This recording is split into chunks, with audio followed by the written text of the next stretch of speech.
Hello everyone, welcome back to my another mini vlog. প্রথমেই জানাই happy Diwali সবাইকে। তো এটা হচ্ছে দিওয়ালির দিনের একটা ভ্লগ। সেদিনকে দুপুরবেলা আমি আর অনামিকা বেরিয়েছিলাম আর আমরা লাঞ্চ করতে গেছিলাম। আমাদের রানাঘাটে একটা নতুন রেস্টুরেন্ট ওপেন হয়েছে তোপসে বলে, সেইখানে।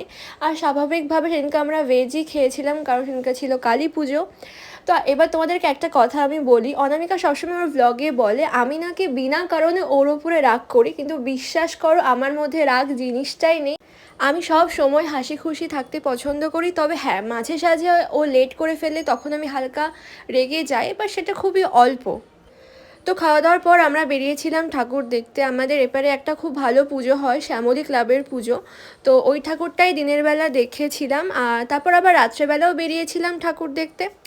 রাত্রেবেলার বেশিরভাগ সময়টা ফ্রেন্ডস ক্লাবেই কাটিয়েছিলাম। তো এই ভ্লগটা এইটুকুনি, পরের পার্টটা আসবে পরের ভ্লগে। বাই।